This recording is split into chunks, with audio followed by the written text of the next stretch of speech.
सरकार द्वारा ट्रैफिक नियमों को लेकर जो नए कानून पास किए गए हैं, मेवात में उसका विरोध होने लगा है। वैसे तो विरोध के स्वर देश के अलग अलग हिस्सों से देखने को मिल रहे हैं, लेकिन हरियाणा के नूंह जिले में ट्रक चालकों की बड़ी तादाद है। नूंह विधानसभा से वरिष्ठ नेता तैयब हुसैन घासेड़िया के नेतृत्व में आगामी 3 जनवरी को नूंह शहर में प्रदर्शन करते हुए उपायुक्त धीरेन्द्र खडगटा के माध्यम से महामहिम राष्ट्रपति को ज्ञापन सौंपा जाएगा। ये भाई पूरी देखिए लियाकत जी, ये बहुत दुखद पहलू है। ड्राइवर का पेशा शायद सब पेशों से सबसे निचले दर्जे का धंधा है। आदमी 2-2 महीने घर से बाहर रहता है, ना धूप देखता, ना छांव देखता, ना गर्मी देखता, ना सर्दी देखता, और जैसे तैसे करके अपने जीवन यापन करता है। ऊपर से कहीं आरटीओ का डंडा, कहीं पुलिस का डंडा, हर तरफ जिल्लत और रुसवाई का सामना 24 घंटे करता है। ऊपर से आज जो ये नया कानून थोपा गया है कि ड्राइवर अगर वहां से भाग गया तो उसको 10 साल की सजा, और नहीं भागा तो कुछ उसमें रियायत, लेकिन नहीं भागा तो जनता मारेगी, भाग गया तो सरकार मारेगी। तो फिर आखिर ड्राइवर किस तरह से जिएगा? ये एक बहुत बड़ा विचारणीय प्रश्न है।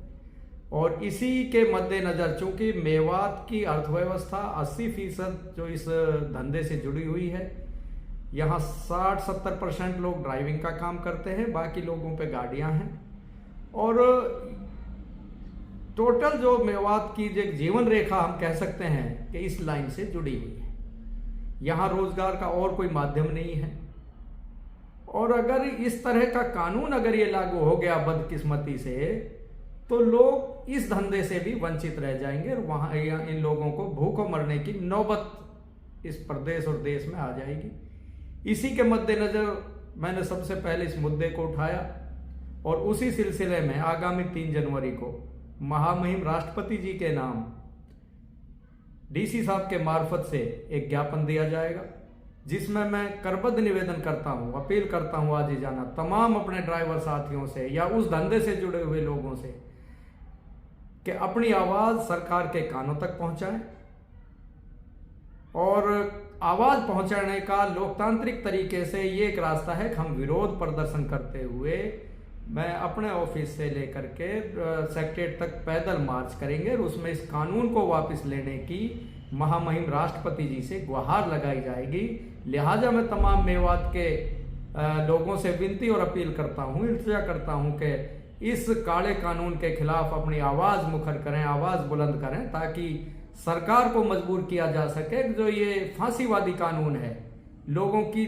जीवन रेखा को जो खत्म करने के ये साबित होगा।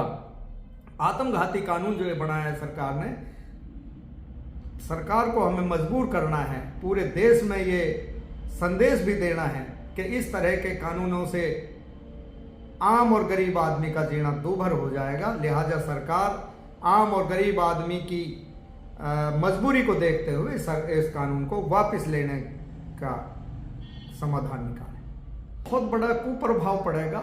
यहाँ पहले ही बेरोजगारी के लोग मार झेल रहे हैं, और उसकी वजह से आज यहाँ कई तरह की जो बीमारियां हैं वो पनप रही हैं, चाहे जुआ, नशा, सट्टा, इस तरह के। यहाँ लोग खाली, वो कहते हैं ना, खाली दिमाग शैतान का घर है। यहाँ रोजगार के साधन नहीं है, तालीम का साधन नहीं है, ले दे करके अपने बच्चों का जीवन यापन करने के लिए एक ही ये धंधा है जो निचले स्तर का धंधा है देश में।